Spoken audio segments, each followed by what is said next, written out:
Welcome to our deep dive into a chilling event from Scottish history, the Massacre of Glencoe. It's a story you might have heard whispers of, but trust me, the reality is even more complex and fascinating than the legends suggest. We've got a stack of sources ready to dissect, so buckle up. What's captivating about this event is how it intertwines clan politics, power struggles, and a nation grappling with a major transition of power. It's not just a simple tale of good guys and bad guys. Right. And while we often think about history as a neat timeline, this story reminds us that the past is messy. It all went down in 1692 in the Scottish Highlands, a region already known for its independent clans and occasional clashes with authorities. The backdrop to the massacre is crucial. Imagine the Scottish Highlands in the late 1600s, a region where clan loyalty was paramount and conflict, especially in Lochaber, was a regular occurrence. Clans like MacDonald's, Camerons, and MacGregors were essentially a law unto themselves, often engaging in cattle raids and feuds. So not exactly a peaceful tourist destination back then. Not quite. And this ongoing tension made the government nervous, especially in the wake of the Jacobite uprising of 1689, which sought to restore the deposed James II to the throne. They needed to establish control over the Highlands for stability, both domestically and with the 9 Years' War raging across Europe. This is where the plot thickens, right? To secure the Highlands, the government offered clan leaders a deal: swear allegiance to the new monarchs, William and Mary, and get a cut of £12,000. Sounds like a pretty sweet deal, wouldn't you say? You'd think so, but even money couldn't smooth over the deep-rooted mistrust and rivalries. The distribution of this money became a point of contention, with disagreements brewing over who deserved what. Lord Stair, the Scottish Secretary of State, and the Earl of Breadalbane were key players, and their actions, including some secret articles that seemed to contradict the initial agreement, add layers of intrigue to the story. It's like a real-life Game of Thrones, Yeah. with money and power at stake. But hold on, weren't there deadlines involved in this oath-taking business? Absolutely. The government set a deadline of January 1st, 1692, for clan chiefs to take the oath. Now, here's where the Glencoe MacDonalds, the clan at the heart of this tragedy, enter the scene. Okay, so they missed the deadline. Were they the only ones? While other clans, like the Keppoch MacDonalds, also missed the deadline, they weren't targeted. In the same way, if we examine Stair's letters from this period, a chilling pattern emerges he was fixated on, making an example of a clan to instill fear and obedience. Initially, his sights were set on Glengarry, but a twist of fate shifted the focus onto the Glencoe MacDonalds. What kind of twist are we talking about? Did someone deliberately sabotage the Glencoe MacDonald? There's speculation that Glengarry, the chief of another MacDonald clan, played a role, some sources suggest. He might have intentionally delayed sharing a crucial document with the Glencoe MacDonalds, leading to their late oath-taking and conveniently making them the scapegoat. Wow, talk about a backstabbing move. So now the Glencoe MacDonalds are in the government's crosshairs. What happens next? In late January 1692, a detachment of around 120 soldiers from the Earl of Argyll's regiment of foot arrives in Glencoe, commanded by Robert Campbell of Glenlyon. They come under the guise of free quarters, which was essentially a legal obligation for locals to provide soldiers with lodging and food. It sounds more like an imposition than hospitality, wouldn't you say? It often was. Imagine having armed soldiers who might not even speak your language suddenly become your house guests. For weeks on end, this practice frequently caused tension and resentment. I can imagine it sets the stage for a powder keg waiting to explode. And in this case, it did. But what makes the situation even more chilling is that Glenlyon wasn't just some random officer. He had personal ties to the MacDonalds his niece was married to, one of McKeon's sons. Wait, so he's about to betray people he's literally related to? Sadly, that's exactly what unfolds. For about 2 weeks, Glenlyon and his men live among the unsuspecting MacDonalds, sharing meals, stories, and even kinship, all the while harboring a dark secret. This is where it gets really interesting, or should I say, incredibly disturbing. What happens next? The trap closes in.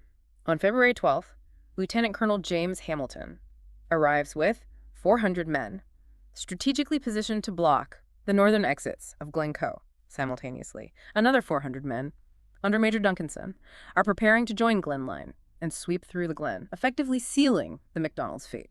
So McKeon and his clan are completely surrounded, oblivious to the imminent danger. What were the exact orders given? Duncanson's written orders to Glenlyon were chillingly clear: put all to the sword under 70, emphasizing that The old fox and his sons, meaning McKean and his sons, must not escape. The attack was scheduled for 5 o'clock in the morning, leaving no room for mercy or hesitation. But did Duncanson himself participate in the massacre? Interestingly, Duncanson arrived late, around 7 a.m. after most of the killings had already taken place. He then proceeded up the glen, burning houses and seizing livestock, adding another layer of brutality to the already horrific event. So we've got this incredibly tense situation brewing. Glenn Lyon and his men, living among the MacDonalds, waiting the order to strike. Did Glenn Lyon hesitate at all, considering his family ties to the clan? Sadly, it seems familial bonds weren't enough to override his orders. He and his men turned on their hosts, carrying out a brutal attack.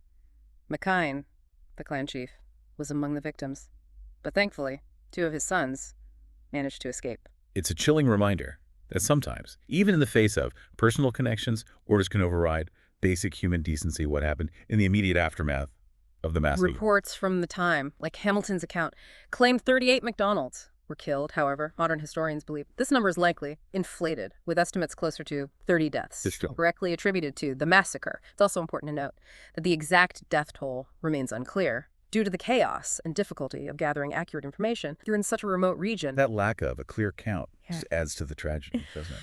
What about those who managed to escape the initial attack? Did they face other hardships? Absolutely. While the massacre itself was horrific, the suffering didn't end there. Many who survived the initial attack fled into the harsh winter conditions, ill-prepared for the elements. Some accounts claim additional deaths from exposure, but these are difficult to verify. It paints a truly grim picture. Yeah. You mentioned earlier that Glenn Lyon's regiment was eventually posted to Flanders. Was there any accountability for their actions in Glencoe? Oh, none whatsoever. Glenn Lyon, Duncanson, and Drummond, who delivered the final orders to Glenn Lyon, all went on to serve in other conflicts, seemingly unburdened by their roles in the massacre.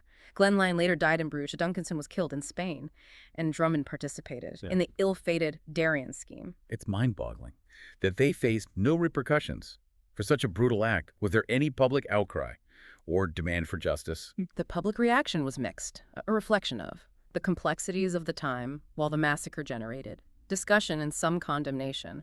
There wasn't widespread sympathy for the MacDonalds. Their reputation for being troublemakers preceded them, and some viewed the massacre as a consequence of their actions, sadly echoing the sentiment of they had it coming. That's a disturbingly pragmatic way to view such a horrific event.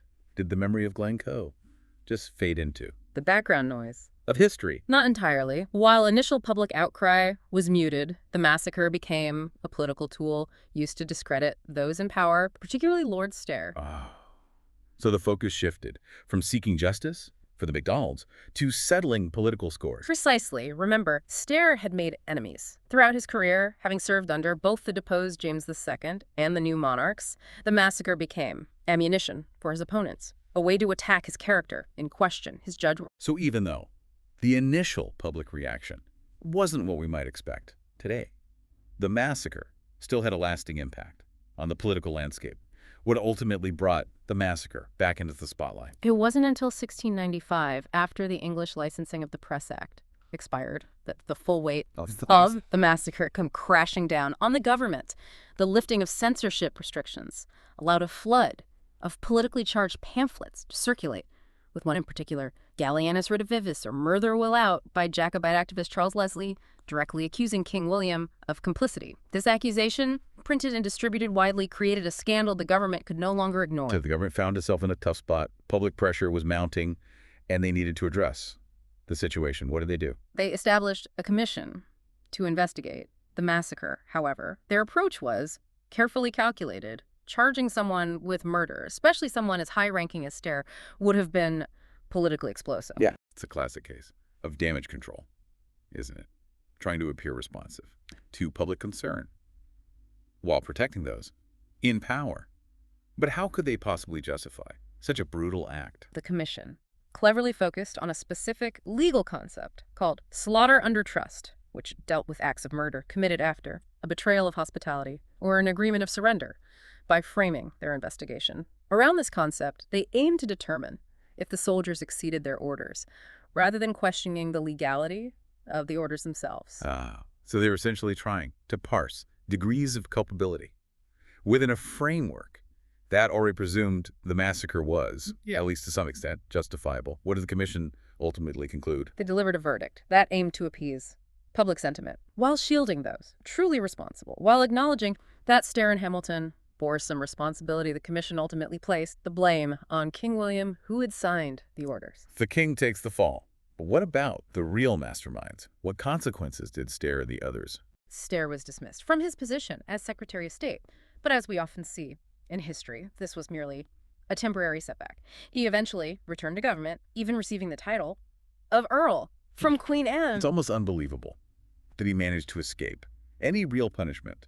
What are the survivors of the massacre? Did they receive any justice or compensation for their losses? Sadly, the survivors received absolutely nothing. They were left to rebuild their lives and their community from the ashes. A stark reminder that justice isn't always served, especially when the powerful are involved. It's a tragic illustration of how power dynamics often dictated the course of justice, or the lack thereof, in the past. But the story doesn't end there. Right. The massacre of Glencoe had a profound impact on the historical narrative And cultural memory of Scotland. Absolutely. This event resonated far beyond the immediate aftermath, becoming a potent symbol and shaping how we understand this turbulent period of Scottish history. We've explored the events leading up to the massacre, the brutality of the act itself, and lack of justice for the victims. It's a chilling story, but it's crucial to remember that history is more than just a series of events. It's about understanding how those events shape identities, perceptions, and even the course of future events. Precisely. The massacre of Glencoe didn't just fade away, it reverberated through the Highlands and became a potent symbol for the Jacobite cause, those who supported the restoration of the deposed Stuart dynasty. It's like a wound that never truly healed, a constant reminder of past grievances. Did the massacre play a role in any of the subsequent Jacobite uprisings? Absolutely. In 1745, when Bonnie Prince Charlie rallied support for another attempt to reclaim the throne, he specifically ordered Leslie's pamphlet, the one that accused King William of complicity in the massacre, to be reprinted and circulated. Throughout Scotland, it was a strategic move, using the memory of Glencoe, to galvanize support and fuel anti-government sentiment. That's a powerful example of how historical events can be used to shape contemporary political narratives, but after the Jacobite cause was ultimately defeated in 1745, did the memory of Glencoe finally fade away? It certainly went through a period of relative obscurity, but as often happens with historical events, their interpretation and significance can shift over time. In the mid-19th century, Thomas Macaulay, a prominent Victorian historian, revisited the massacre in his History of England. However, his interpretation was influenced by his Whig perspective, which generally supported the Glorious Revolution and its consequences. He sought to downplay the massacre, portraying it as just another chapter in the long-running feud between the MacDonalds and Clan Campbell, thus minimizing the role of the government. So instead of acknowledging the massacre as a calculated act of state-sponsored violence, consequence of clan rivalry, almost absolving the government of its responsibility. Exactly. And Macaulay's interpretation, due to his prominence, became quite influential, shaping the understanding of the event for a significant period. Especially in England. That's a great example of how historiography, the way history is written and interpreted, can impact our understanding of the past. Were there any counter-narratives that challenged Macaulay's interpretation? Fortunately, yes. As interest in Scottish history reemerged in the mid-20th century, fueled in part by a growing sense of Scottish nationalism, a new generation of historians revisited the massacre, offering a more nuanced and critical perspective. They challenged Macaulay's downplaying of the event, highlighting the deliberate targeting of the MacDonalds and the government's calculated use of violence to consolidate its power. So the massacre was reclaimed, so to speak, Scottish historians, and reintegrated into a broader narrative of Scottish history and identity. It wasn't just confined to academic circles. The story of Glencoe found its way into popular culture through poetry, novels, songs, and even plays, further embedding it in the collective memory and imagination of the Scottish people. The massacre became a powerful symbol of oppression, resilience, and the enduring struggle for recognition and autonomy. It's a reminder that history is constantly being reinterpreted and reexamined through the lens of contemporary perspectives and values. How is the massacre of Glencoe commemorated today? The MacDonald Society, an organization dedicated to preserving MacDonald heritage, holds an annual commemoration at the Upper Carnock Memorial in Glencoe. It's a gathering marked by solemn remembrance, traditional music, and a shared sense of history and identity. I can picture it, a poignant ceremony amidst the rugged beauty of the Highlands, a powerful testament to the enduring legacy of the massacre. Are there any other sites or memorials associated with the event? There's also a granite boulder south of Carnock, originally known as the Soldier Stone, but renamed Henry Stone in the late 1800s. Legend has it that Henry was the piper to McKean, and he met his tragic end at that very spot. These physical reminders embedded within the landscape serve as tangible connections to the past, prompting reflection and remembrance. It's fascinating how physical spaces can become repositories for memory and emotion. So we've explored the historical context, the event itself, its political ramifications, and its enduring legacy. It's a story filled with tragedy, betrayal, and the struggle for power. What can we, as individuals living centuries later, take away from this dark chapter in history? The massacre of Glencoe, while horrific, offers valuable insights into the human condition and the dynamics of power. It reminds us that, even in the face of seemingly insurmountable odds, the human spirit can endure. The resilience of the survivors and the enduring memory of the event are testaments to this. It also highlights the importance of critical thinking and challenging established narratives. The way the massacre was initially downplayed and reinterpreted for political purposes underscores the need to examine historical events from multiple perspectives and question the motivations of those who shape the historical narrative. Absolutely. And finally, it serves as a potent reminder of the importance of justice and accountability. The fact that those responsible for the massacre largely escaped punishment, while the survivors received no compensation, highlights the deep-seated inequalities and injustices that have persisted throughout history.